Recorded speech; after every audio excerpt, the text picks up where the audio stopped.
just to get us started, I should explain what the purpose of this uh, Zoom recording webinar is.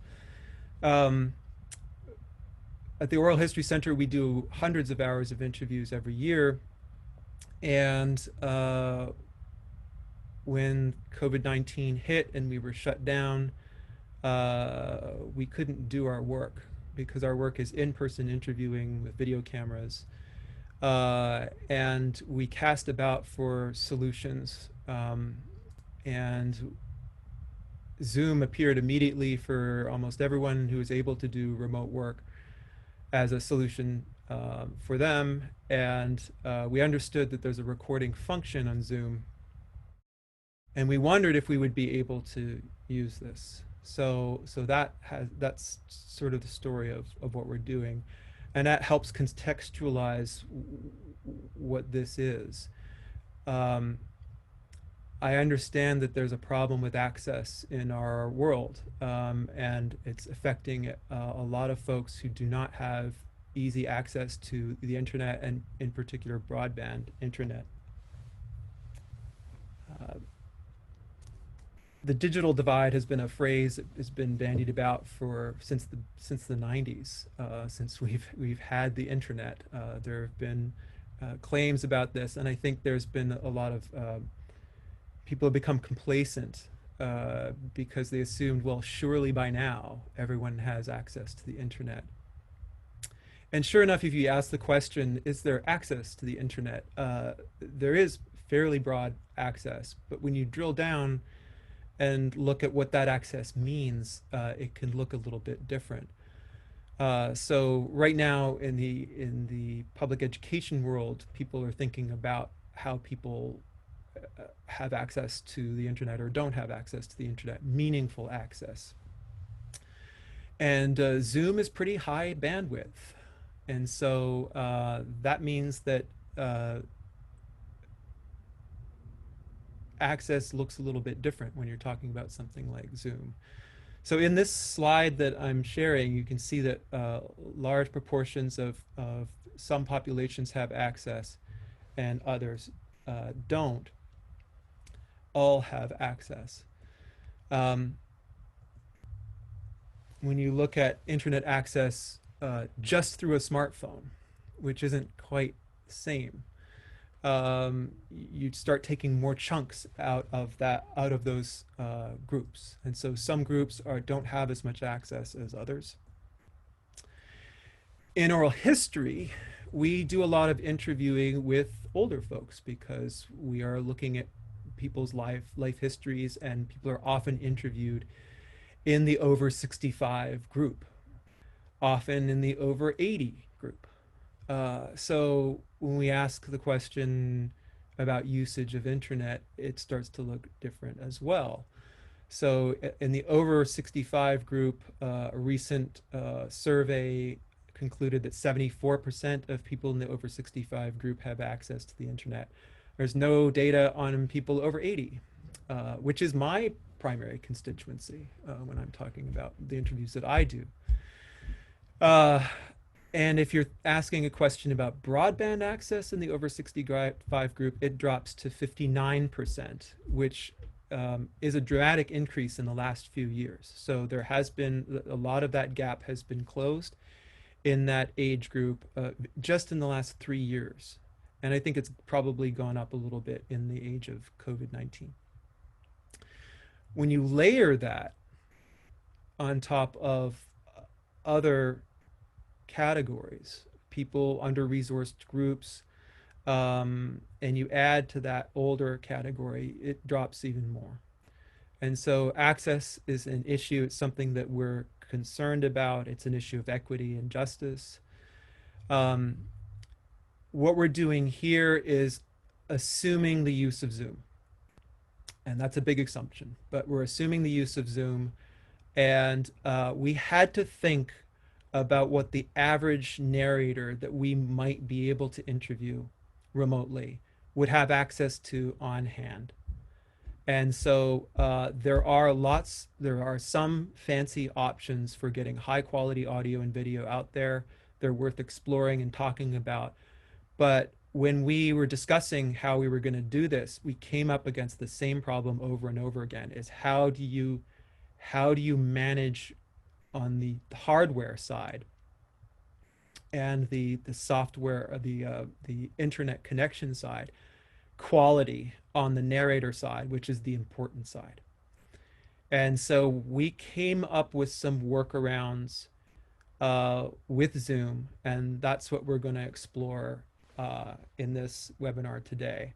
Now, this doesn't mean we're going to reach everyone, but we're going to reach a lot of people with this, and it's going to enable us to continue our work. And in fact, I have resumed my work. I have a full roster of interviews on Zoom, and it's going well. So let's talk about what all of this means. I'm going to talk about the kind of basic needs for doing successful Zoom recording on the internet on the narrator side. I'm assuming that you're probably going to be okay on your side, although we should talk about that. Settings are very important in Zoom, especially when you're setting up a meeting. When you schedule a meeting, it sets the settings that you had when you set up the meeting. So you can't go back unless you redo the meeting. So there are mistakes that were made as we were fumbling around trying to get this right, and we continue to make. It's tricky, and the settings change. So Zoom is evolving quickly, and we'll need to talk about that a little bit. How do you prepare for remote interviews? How do you prepare the narrator for remote interviews? That's something that we need to talk about. It overlaps well with in-person interviewing, but you have to do it, you have to help the narrator to help you to get them in the best light and with the best sound quality. And normally you just take care of all of that when you're interviewing in person, and they don't have to think about anything, but you're asking for their help. And so that's an important thing to consider. Security is an issue. It's always an issue with oral history. You're dealing with someone's life story, you're dealing with personal details, and you want to make sure you communicate with them your data management plan, and offer some assurances about Zoom. And there's been a lot of press about Zoom security and Zoom bombing and people coming into meeting rooms. We're vulnerable to this right now because I've decided not to lock the meeting room, and the password was available on several sites as people were hearing about this. But we wanted to maximize access, and we'll see what happens. But I think that we'll talk about how to guarantee security of your meeting room while you're doing your recording.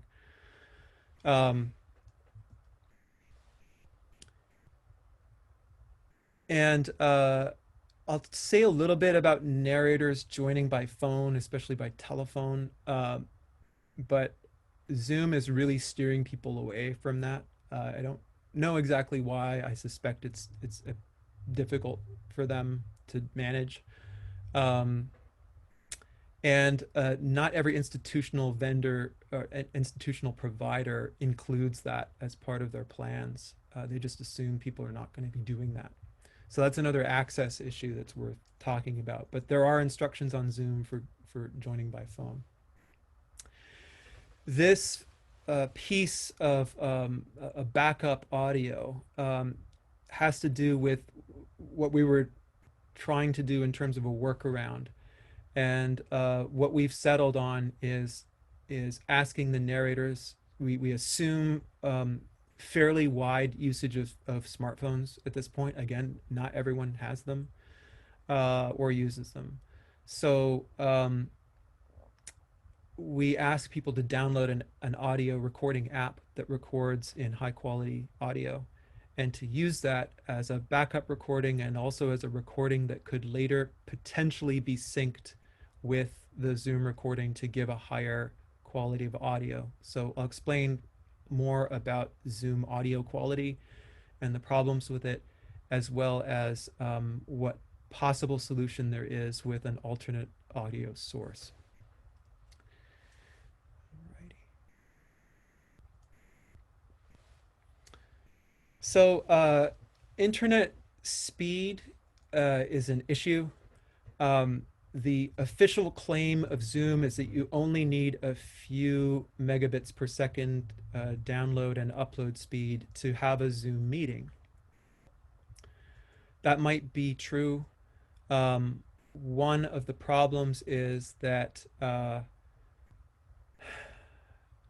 bandwidth is funny, and especially it's funny with cable. So what happens is that if you're on a cable setup with your internet service provider, it's a trunk line that is shared among a number of different users.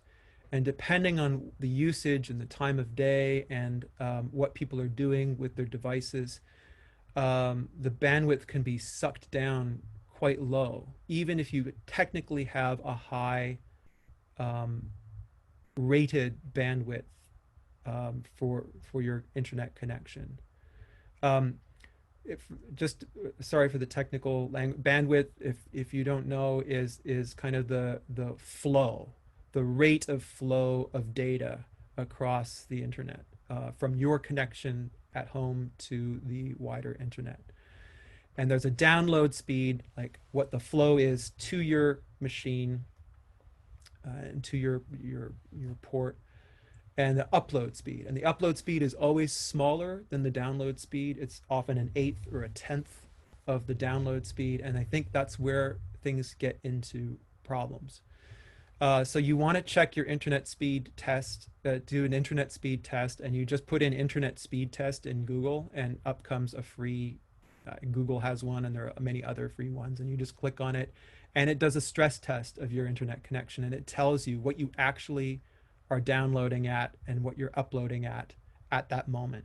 And that will change radically throughout the day, from moment to moment even. So that's instructive. And so what that tells you is that you want to err on the side of maximizing your bandwidth by whatever means possible.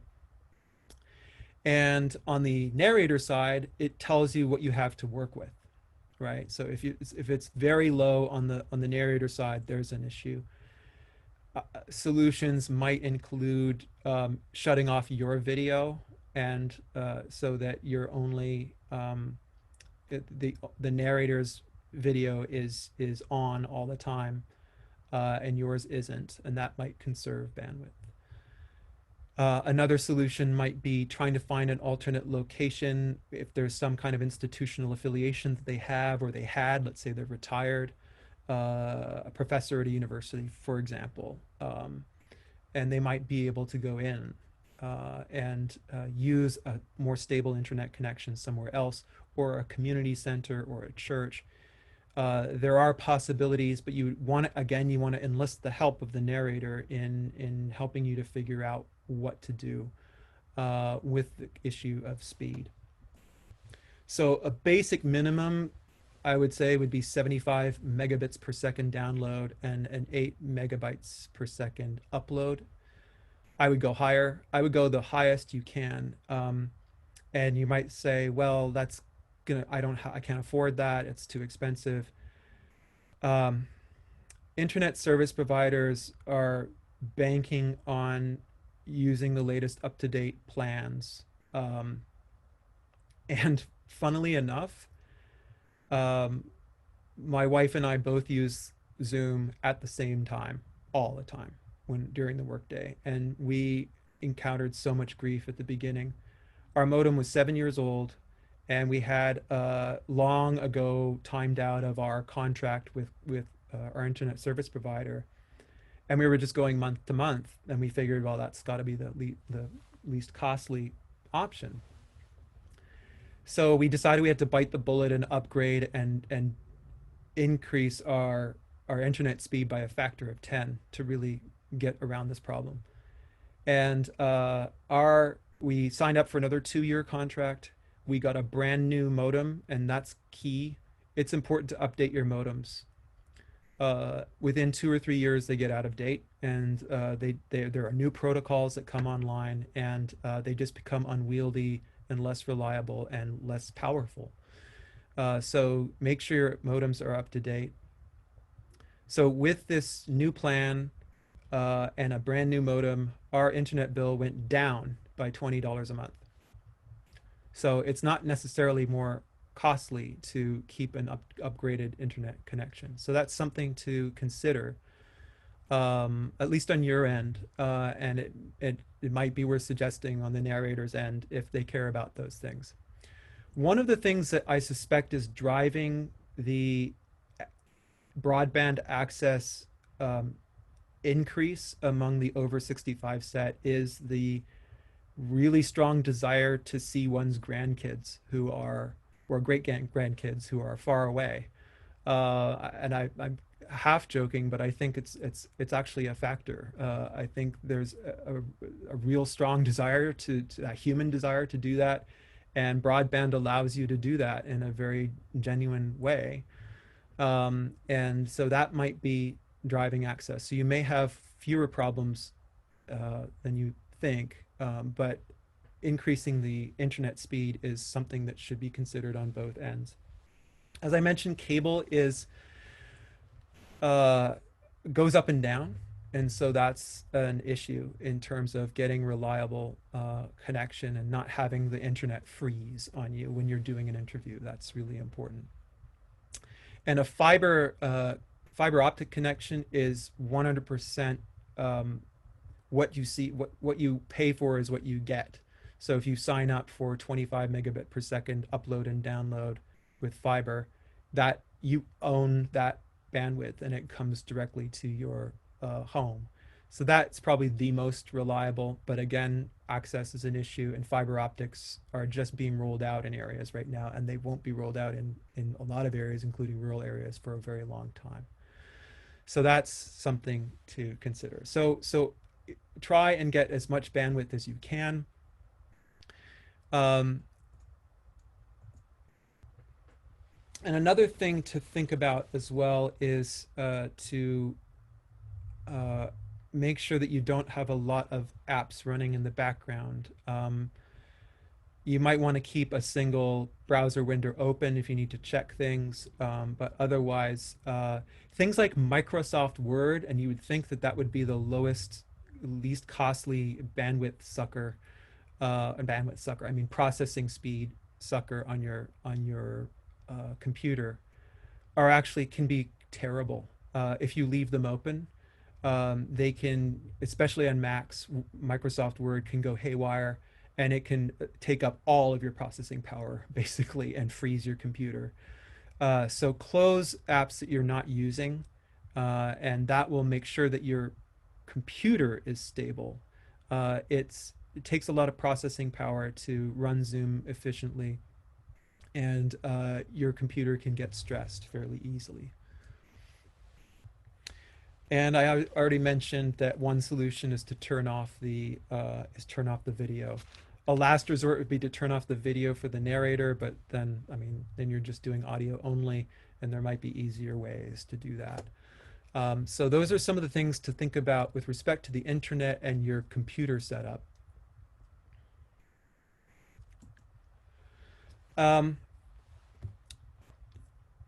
Not everyone has a laptop. I think laptops and tablets especially are very popular. They're widely used, and smartphones are widely used.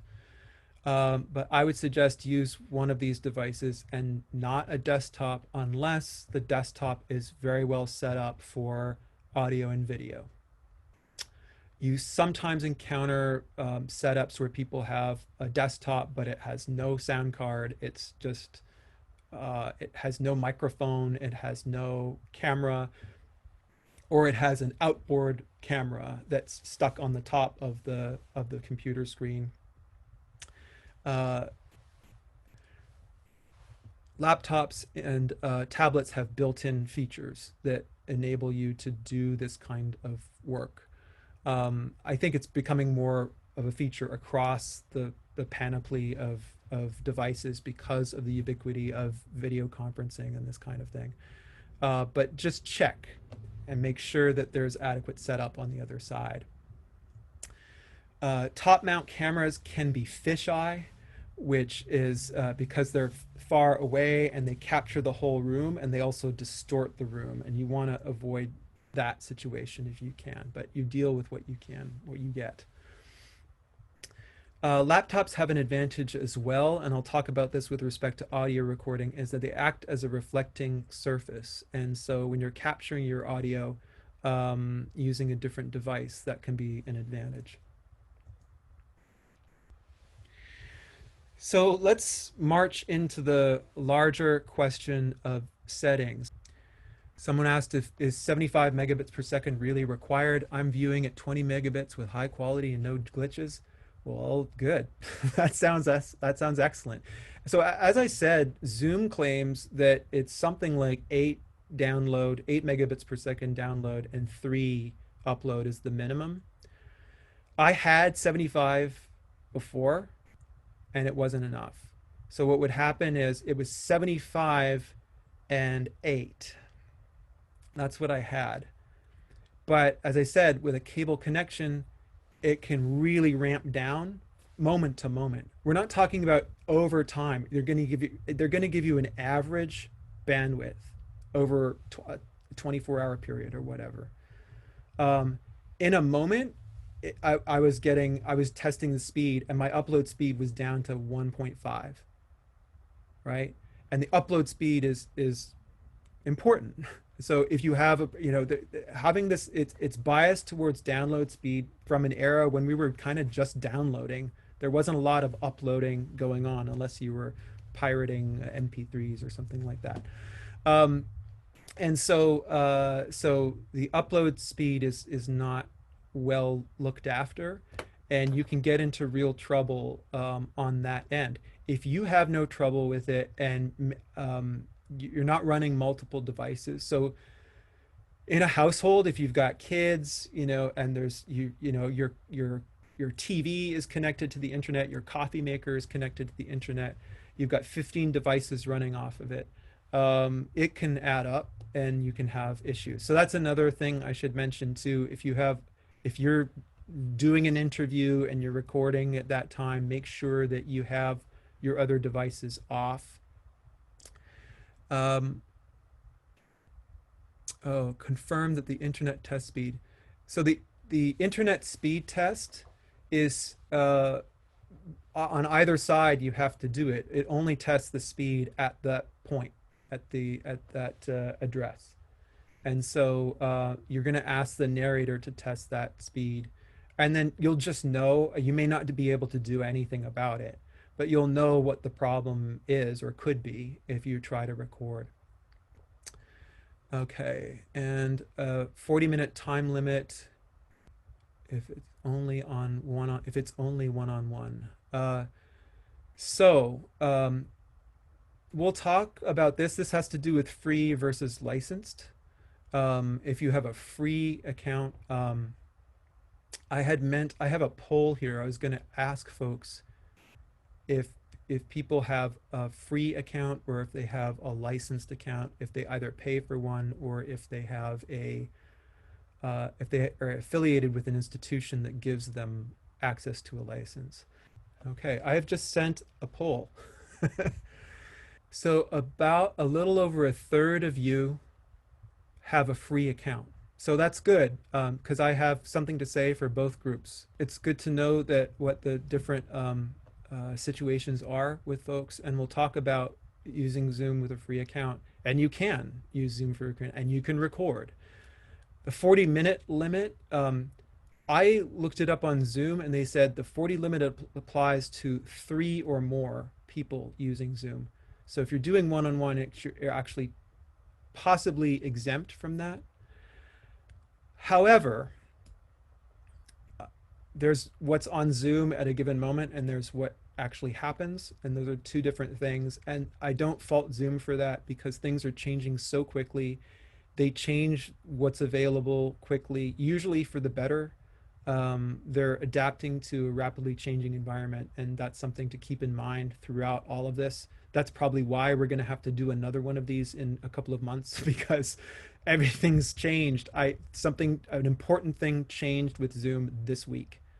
So just to give you an idea. So there is a workaround. If you find that there's a 40-minute limit and you have a free account, at the end of the 40 minutes, you leave the meeting. It's the same meeting ID, and you ask the narrator to rejoin the meeting, and you rejoin the meeting, and the clock starts again. Now, if you're recording, that sets up a separate. You have to make sure you get your recording first. From that, it clears it out, and you're going to record locally. We'll talk about that. So there's a workaround, and you can just put in 40-minute Zoom workaround, and it won't come up. There'll be different options for that. So don't lose heart. You can do that, and you might think, well, that's a pain to have to interrupt an interview at the 40-minute mark. Until 7 years ago, at the Oral History Center, backed by the University of California, Berkeley, we were recording on HD video tape that was 60 minutes long, and we really needed to round things off at around 50 minutes. And so that was something we had to deal with, and we had to switch out the videotape, and that's just that was part of the work, and we incorporated it into our work, and it worked fine. So that's just something you would need to deal with a free account.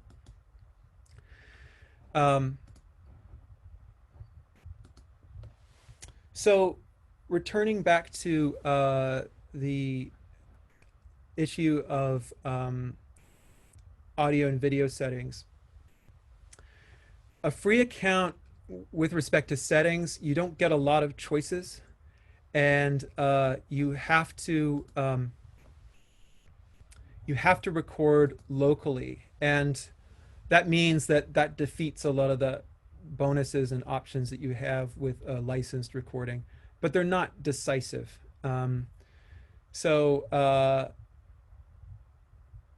As I said, there's this 40-minute limit, or there may not be anymore. Just have to check on that.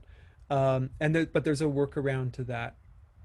With a paid subscription or a license with an affiliated institution, you can record to the cloud.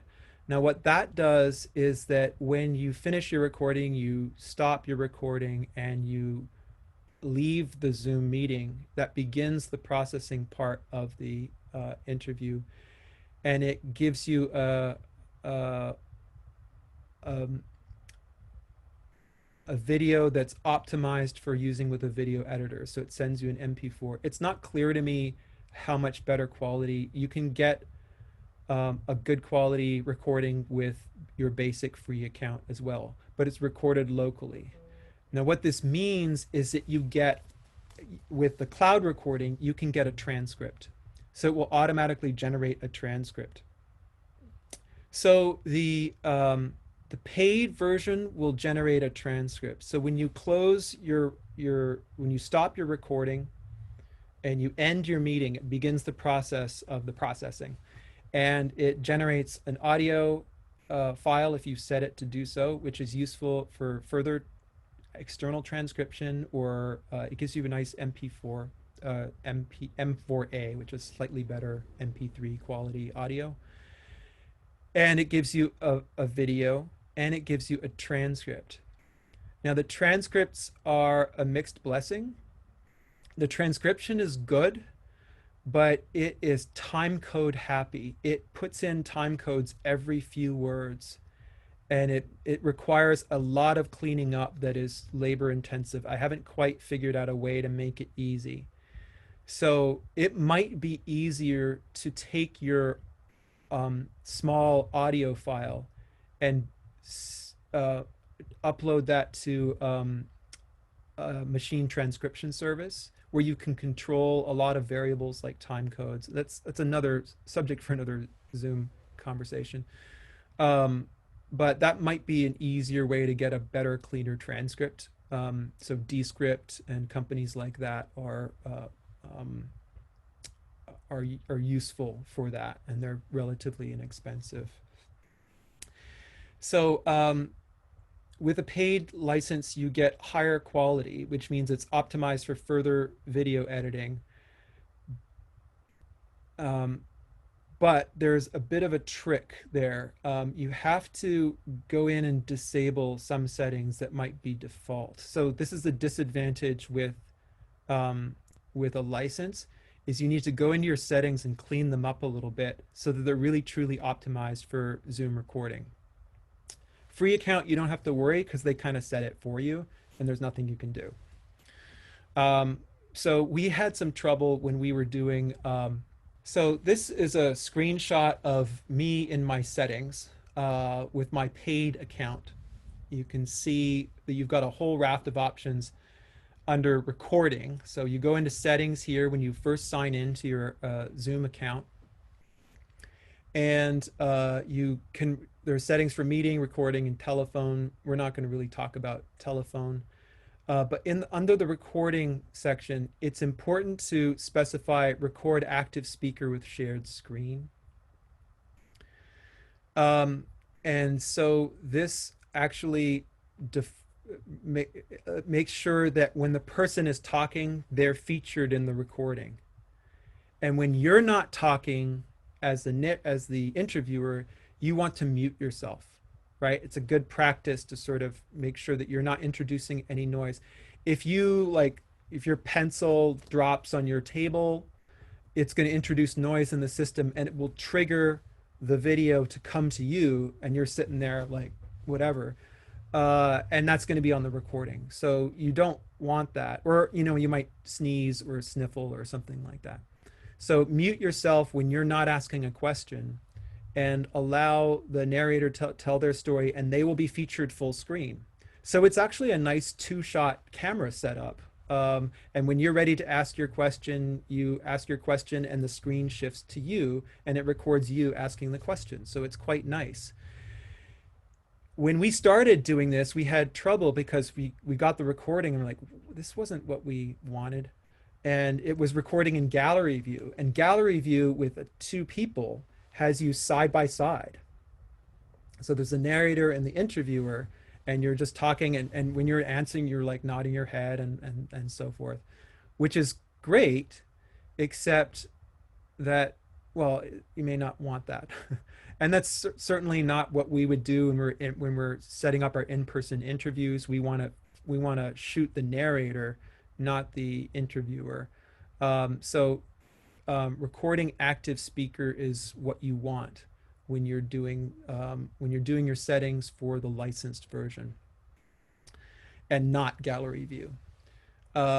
You want to select record an audio only file, and that will be generated, and it's useful to have that you don't have to do any extra work. It just generates a nice small compressed audio file that is useful for machine transcription and other things. One thing that gave us trouble, these things were default for some reason. So we did our first Zoom recording, and it had this big fat Roger Eardley Pryor like across the screen, and the time code with it like churning on, and it was really bizarre, and we just wondered why that would be the default. So we had to go into our settings and change that. And remember, when you're setting your settings, the settings you set when you're scheduling your meeting, when you're setting up a new meeting, those will be the settings for the recording, right? There are some settings that you can change on the fly, and those will mostly be in your Zoom app when it's open. Those are the things you can change. You can't change things once you've set it up that way, which is a problem. But there we go. And then further down here, optimize the recording for third-party video editor, and generate an audio transcript with the aforementioned problems. So that's something to keep in mind. Now, just this week, in meeting advanced, let me go back here. I'll probably show you, I'll do a little show and tell in my settings, and I'll show you just kind of the layout of it. And recording settings, there are not too many. When you go up here and you click on settings and you click on meeting here, that's the settings for the meeting itself. And there's a huge number of settings for that. So down at the bottom of those settings, if you have a Zoom license, you go to meeting and you scroll down, or you can just click on in meeting advanced. You can select group HD video, and early experiments this week lead me to conclude tentatively and provisionally that this may result in a higher definition recording. We'll see if it actually results in a higher file size. Now, this goes back to the issue of bandwidth. You want to have generous bandwidth and a really stable internet connection to make use of this. If it works out, it could be really nice. You could get pretty good quality video with a pretty accessible app. Is this available with the free version? I didn't see it. But I think in your settings, in your window, you might want to root around a bit. I think there was an HD button in meeting. For those of you with a free license, you might want to root around and see if you can find that under participants, I think. So that's a piece of good news, but also that other teachable moment. Things are changing very fast, and I'm struggling to keep up. Now, settings for users with a free Zoom account. This is what you have. So not a lot of choices. You have to record locally. You don't get a choice to record in the cloud, so it doesn't give you a transcript. But it does give you a recording, and the differences were not in file size. There was no difference. So I did one meeting. It was an hour and a half, and it generated a 400 megabyte file. So not huge. It's not great high res, but it was serviceable.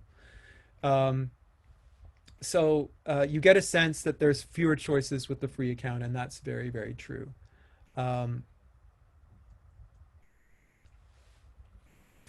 So when you're scheduling a meeting, and this has to do with security, everyone who has a Zoom account, whether it's free or licensed, is assigned a personal meeting ID, or a PMI. And those with a free account have to use their PMID. So what that means, it's a dedicated Zoom room for you. It never changes. The meeting number never changes. And password, if you set a password, never changes unless you change it. And so that could be tricky if you're setting up a bunch of different meetings with people. You're giving out your personal meeting ID, and so that means forever after, if someone wants to hop in on your Zoom when you're interviewing somebody else, for example, they can do so. Or if you use that meeting ID to run your regular meetings, say use it a lot for work and you're having regular meetings, and maybe you've scheduled a meeting right before an interview, and the narrator hops on before, because that's kind of normal human behavior. We like to be early. So they're going to hop right into your planning meeting for your work. Right? So it's not super ideal. So what you may want to do, it's the only option for free, so there's not a lot of choice there. If you have a licensed account, you probably want to set up a unique password and meeting ID for each meeting that you have with the narrator, with anyone external, and keep your personal meeting ID for all the meetings that you have with your colleagues at work, right? You can just keep using that PMID. It's easy. You can just set up a meeting on the fly and say, hey, join me in my personal meeting room. So to do that, you have to go into your settings as a licensed user and defeat the use personal meeting ID when scheduling a meeting. And then it automatically generates a new meeting ID, not personal, with a new password that's unique to that meeting. So that's handy for doing interviews with folks outside of your organization. So how do you schedule a meeting? You sign in to your Zoom web account. And I use that. You can open the Zoom app and you can schedule meetings in app. I find the interface less complete. I like using the web, but you might have a different preference, or you might be much more adept at using these kinds of things than I am. So, do what you're comfortable with. There's an extension for Google. You can schedule a meeting right from the extension. You just click on it and you schedule a meeting. That's fine. We're doing this getting behind the scenes and looking at the full interface, and that's going to help us sort of figure out what's going on with Zoom. So when you sign into Zoom and into the full web interface, and go to meetings, and click on schedule a new meeting, and then you just schedule it schedule the time and the date, and then you click save, and it has calendar options. So if you have a Gmail account, it's got Google Calendar. If you've got Outlook, and I think there's Yahoo Calendar, if one uses that, and you can save, and it opens your calendar, and then you save it to your calendar, and then you can invite the narrator from your calendar. And you just click on invite other, it's guests. When you go into Google Calendar, you click on guests, and you can put in the email of the person and invite them. Simpler option is to copy the information that's in the meeting that you saved. It gives you the meeting ID and the password and the link, and you copy that and you paste it into an email to send to your narrator. That's another way of doing it. If you don't have those calendars and you don't want to do that, you can just work with the information that you're given. So perhaps I should pause. Okay, most questions are being answered in chat. Okay. All right. Question using an external mic while also recording in Zoom. We're going to talk about external recording near the end of this. There are video. There's a link to it in the end in resources. There is a free broadcast platform company that allows you to do high-res video recording. The audio is from a feed. You take your favorite audio device and your favorite microphone, and you feed it into the software, and it takes that as its audio feed. Again, the problem that we always run into is, what does the narrator use? So if you use your powers of persuasion to persuade a narrator to receive a package from you, and you're going to ship that package containing an expensive microphone and a recording device with a set of instructions for someone who's never done this before to figure out how to use a recording device and set it up properly and record it successfully, and then ship it back to you. I heard from someone who uses this platform. He said no one has ever, in the 6 years they've been using it, no one has ever taken them up on that offer to get a microphone shipped to them. So again, we're working with what people have and on hand and what they're likely to use on the narrator side. That's the important side.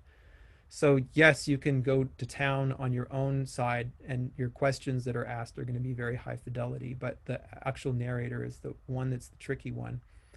If you do have a setup where it's worked, then do it. If you can get a narrator to use this stuff, and it depends. Some people might be up to the challenge, and they might accept it. Okay, issue about consent. Consent hasn't changed for us. We email them the consent form, and so far I deal with a lot of people who are professionals in working, and so the idea of signing a consent form in PDF and sending it back is not trouble for them. But there's, printing it off and signing it and scanning it and sending it back.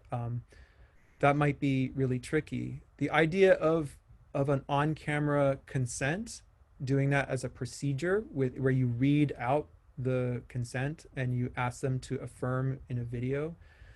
Other people could talk about that. This is Zoom recording, so I think that's maybe a subject for other people who know more about that than I do.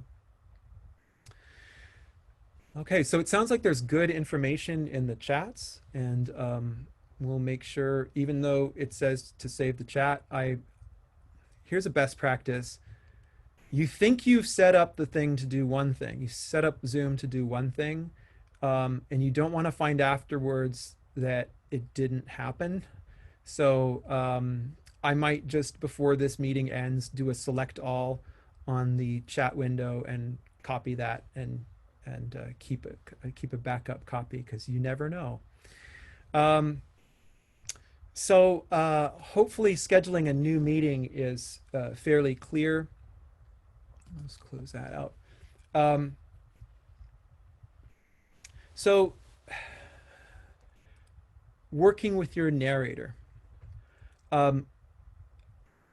It's Oral History Center best practice to have a pre-interview that's not recorded, where we talk with the narrator about expectations, about the process, answer any questions they might have. This is after they've received the invitation letter that we send, which is a kind of informed consent letter. It does double duty with Zoom, because you can set up a Zoom meeting with them and see what their setup is and hear what their setup is and give advice about how to make some changes so that it optimizes the recording. So there's a whole bunch of problems that have to do with rooms that people record in and with the way that Zoom records. So you might want to do a little recording test in the preliminary interview, and just don't talk about any information that might be confidential. Just ask them about the weather or whatever, and just get a sense of afterwards of what the recording was like. There are two things you need to think about with respect to recording, and that's sound and light. One of the biggest things that can affect the sound quality of a recording is the room in which it's recorded. Large rooms can be boomy. They can reflect sound and amplify sound. So if possible, get a narrator to record in a smaller room. Smaller, probably the better, not a closet, but something a little more comfortable. Bedrooms can be good if that's not too intimate and you can shoot on the right angle. Why? Lots of soft surfaces. So soft plush surfaces, carpets, things like that absorb sound. They don't reflect it. If you have a mid-century modern home with 14-foot ceilings and a glass wall and hardwood floors and mod furniture made of plastic, I guarantee you that recording is going to be terrible, but it's going to look fantastic. So the audio matters, and you want to think like a microphone in that respect. You want to respect that the microphone is going to pick up only the sound of the person's voice and nothing else. Another thing you can think about, so when you're thinking about a room, you want a combination of absorptive surfaces like a duvet cover or pillows, a carpet, rugs, anything like that. And also reflective surfaces or diffractive surfaces, so uneven surfaces. If you have an empty rectangle room, like with walls that are perfectly parallel, that's the sound can bounce around even in a small room. If you go into a small room with no furniture in it, you clap your hands and it echoes like crazy. So you want bookcases, all these different books of different sizes and shapes, not evenly put back in the bookcase. The sound is going to bounce all kinds of directions, and the sound will get confused and dissipate and not accompany the original sound coming from the voice to confuse the audio signal and confuse the audio device. So So you want to make sure of that. There's a segue from talking about the room sound and noise from the room to talking about how Zoom processes audio. I don't have the proprietary algorithms for Zoom, but listening to recording results, I can fairly confidently conclude that there are algorithms that compress the sound, that privilege louder sounds as opposed to smaller sounds, and then do noise reduction on the background noise. And this is very aggressive. And the more background noise there is, the more aggressive the Zoom algorithms become. And it's so aggressive that the background, when you're recording, the narrator's background can sound quiet. I had this experience when I did my first official Zoom recording with a narrator, and he sounded terrible after we had worked on settings and make sure it's a quiet room. I had a whole list that I emailed to all my narrators of what to do about your room and what to do about sound and light. So I was puzzled because there was no background noise, but he sounded like a robot. He sounded digital. It was garbled. The ends of the words were clamped down, and there's a background warble whenever he would talk. And I was trying to figure out what was going on. And I asked him, so is there any noise in the background? It sounds really quiet. And he said, well, no, it's quiet in here. I have the window open onto a street in downtown San Francisco, though. And so that was it, right? And it was sirens and cars and all this in the background, but enough to make the Zoom compression and limiting software go nuts and try to clamp down on it to give you what Zoom thinks is good quality audio. And oral historians are very persnickety about sound, but there's a good reason for that, or multiple good reasons for that, which I won't bother going into. But let's say we want to get good sound from narrators' voices, because the voice is what matters to us.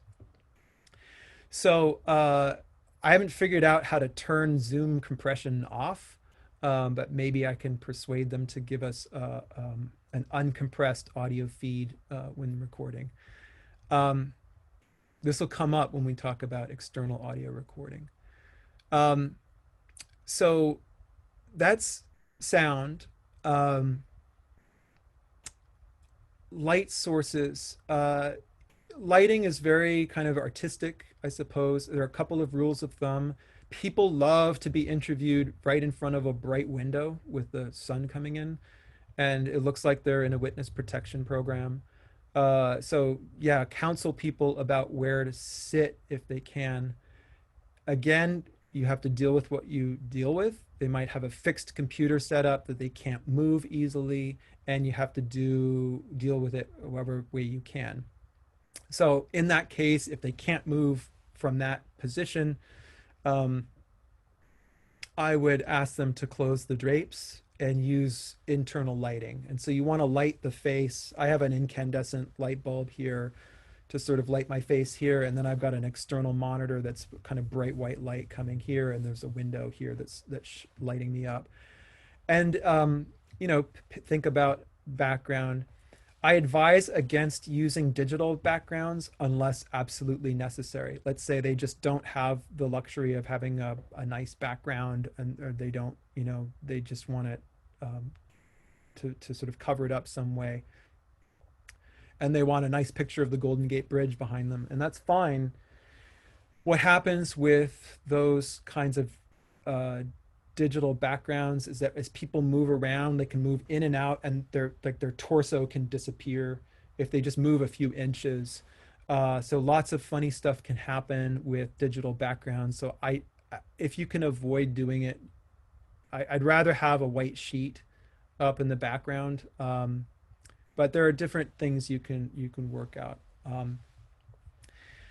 And we've already talked about the internet connection, but that's something that needs to be broached in this interview preparation stage. Headphones with built-in microphones are a favorite of people using Zoom. I think they're pretty terrible, pretty much across the board. Uh, it seems like it's a good idea because you think the microphone is closest to the voice, and therefore it filters out other noise. But it's so hard to get people to worry about the microphone itself. There's other clothing that rubs up against it. It doesn't, and usually they're fairly cheap and worn out, and you get all kinds of hum problems. Headphones are the bane of what I do. Um, and it just looks nicer to have someone just talking. And the computer microphones are getting better and better. There's usually multiple ones located across a laptop to give you fairly good coverage. It's not an external microphone by any means. It's not a studio microphone, but it's surprisingly good.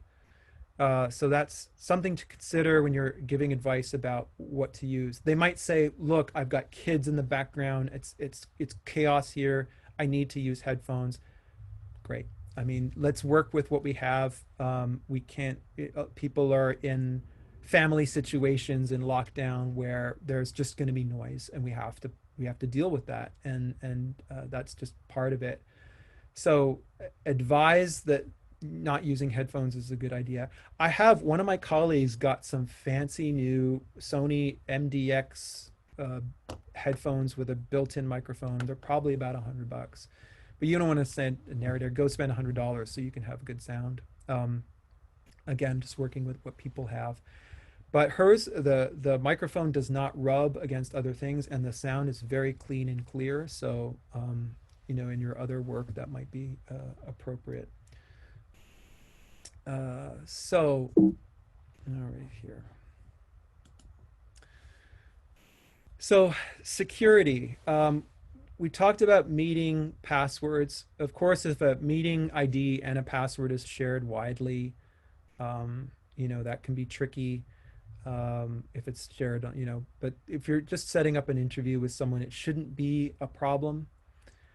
People are concerned about Zoom. I don't think they should be. When the recordings are recorded to the cloud, it's encrypted. And what you want to do is have a communication plan around data management with your narrator. So you can say, look, this is not going to be out there. It's going from one server to another. It's not likely to be hacked. It's encrypted.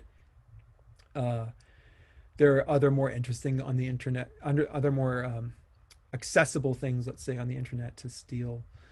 Um, and so I think uh, you can assure your narrators that there won't be a problem. In meeting, I think the answer is very simple and elegant. Zoom has included a lock meeting feature.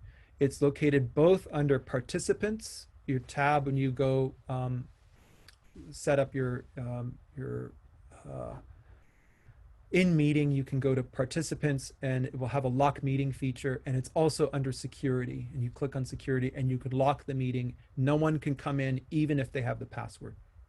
Simple. So that's the easiest thing to think of on your checklist of when you're now, starting your meeting, and you make sure to hit record and record to the cloud. If you have a license, there's a two-step process with recording to the cloud. Record to the cloud, or if you have a free account, you just hit record. And then the next thing you want to do when the narrator is there is lock the meeting. And that just makes it easier to work with. So we talked about security in terms of your personal meeting ID. Um,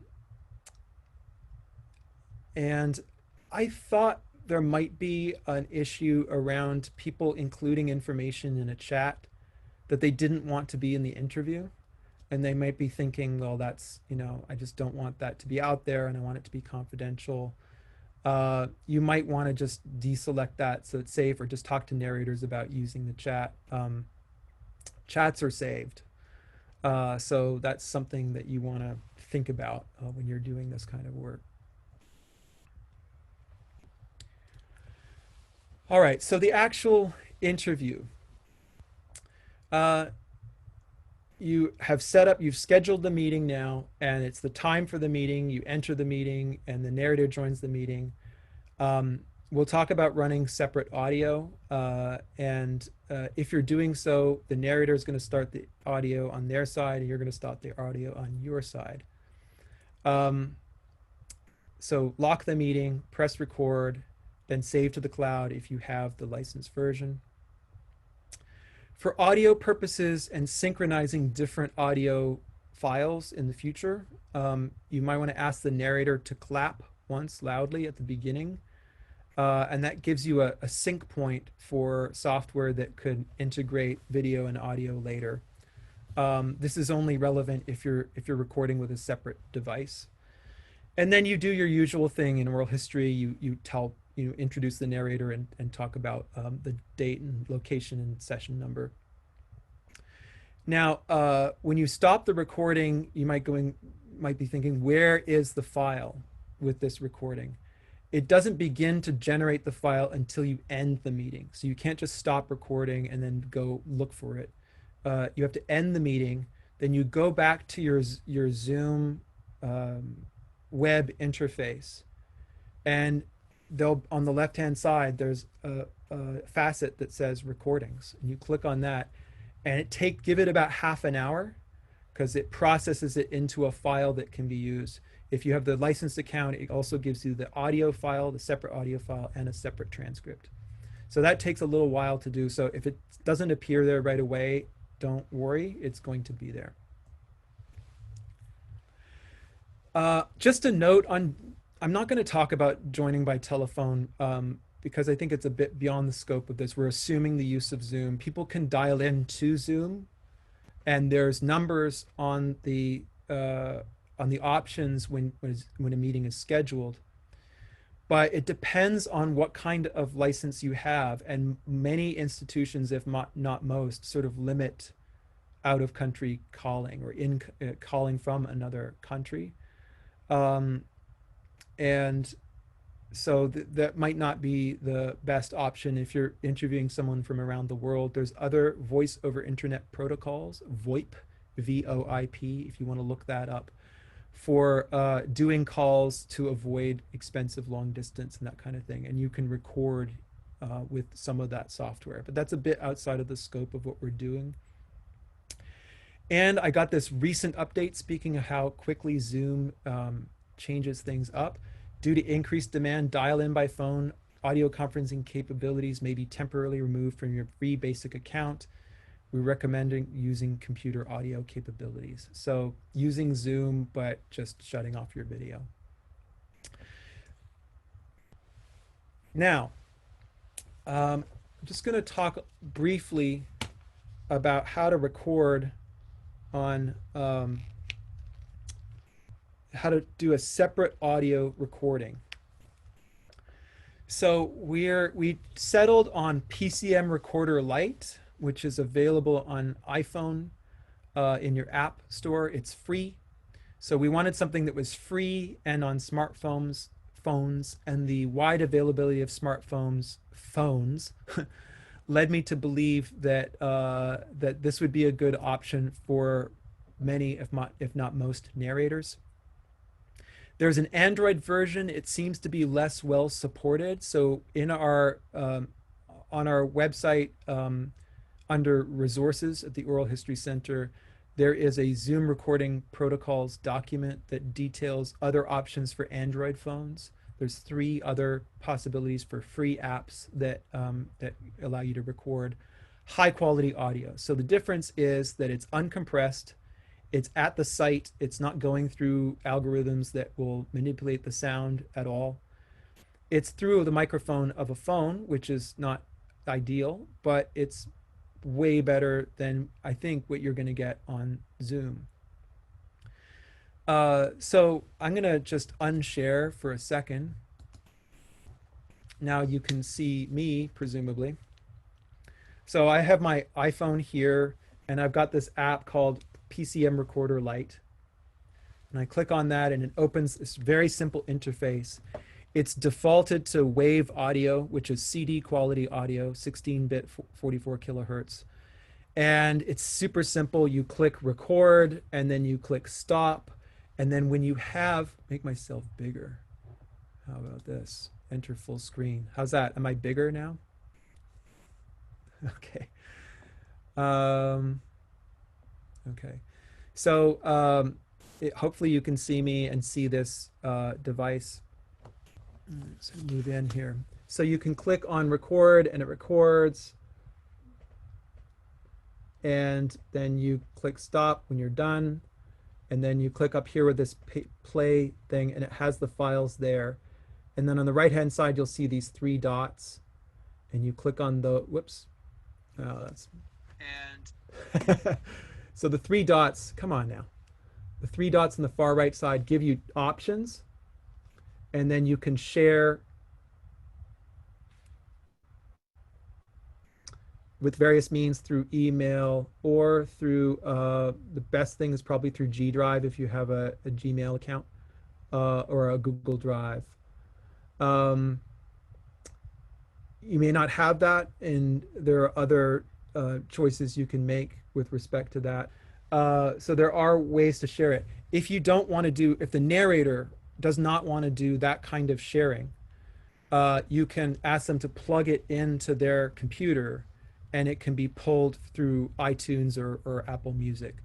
And there are instructions of how to do that. So it's relatively simple, but it needs to be, there's some walking through that needs to be done. So that was the way that we decided the best way to capture high definition audio and share it. There are a couple of tricks or problems with it. When we did demos of it, and we synchronized the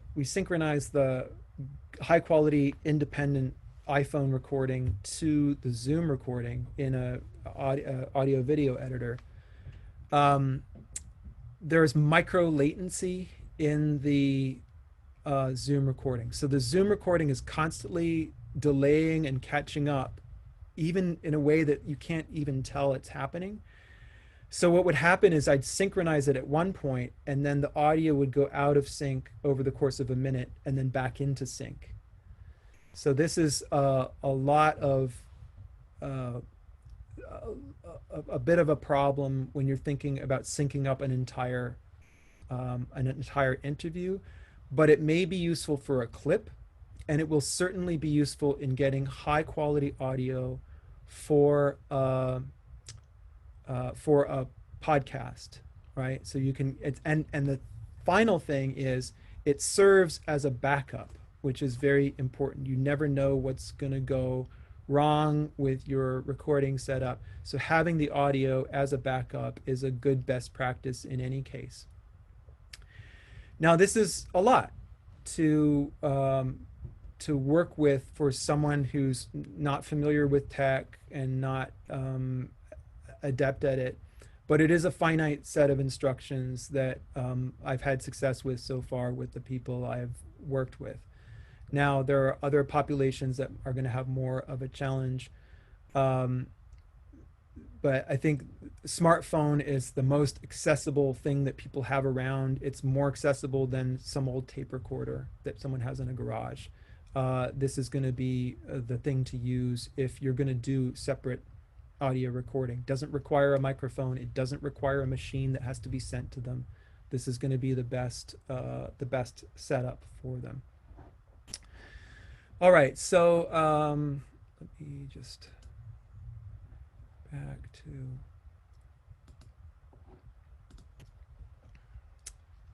All right, so there we go. So there are full Zoom instructions on joining a call by phone. We'll share this documentation on our website. Go to the Oral History Center website, UC Berkeley, and under resources on the left-hand side, there will be documents. This will not be there right away. And you'll also get a link to this recording if you've registered. But that's going to take a few days, so it won't appear right away. And then we'll look into having a copy of it on our website under resources so that it's just accessible to everyone. And again, we're going to look at doing more of this in the future with updates, because this is an important issue and it's an issue that's fast moving, and this is probably going to be obsolete in 3 months. So, it's going to require some updating. And those resources here, there were just two ends of the spectrum.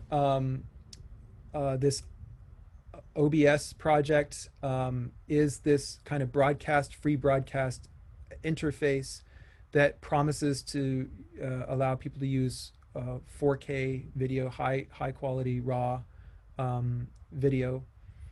Again, the problem with audio is getting capture on the narrator side, and there isn't a solution to that apart from using an outboard device. So that's unfortunate. The recording around iPhones or smartphones is the easiest thing we could come up with for a narrator to work with you to figure out. And you'd have to do some work with them, and they'd have to be willing to do it. This is the big nature of the Zoom recording world, is that it requires more investment from the narrator. It's not simply a question of them. The narrator has always been invested in terms of having a conversation about what they want to talk about, that kind of human side of the structure of the interview and the encounter, and building the trust around communicating personal details of their lives and recording it and archiving it. That's always been a deep investment on the part of the narrator. We're asking for this extra dimension. We're asking them to learn new things and to adapt to an environment to help us get the highest quality. Now, someone might just say, nope, I'm not going to do that. That's also fine, right? The audio quality is okay on Zoom. It's not ideal. It's not the end of the world if they say, that's beyond me. I can manage signing on to this Zoom contraption, but I'm not going to do this separate audio recording. That's also fine, right? So this is about what can we reasonably hope to do with many people, not all people, but this is what we're hoping to do with as many people as possible. And this is the best way we know how at the current time to do it. So that concludes the portion of the endless PowerPoint. So I'm going to switch that off.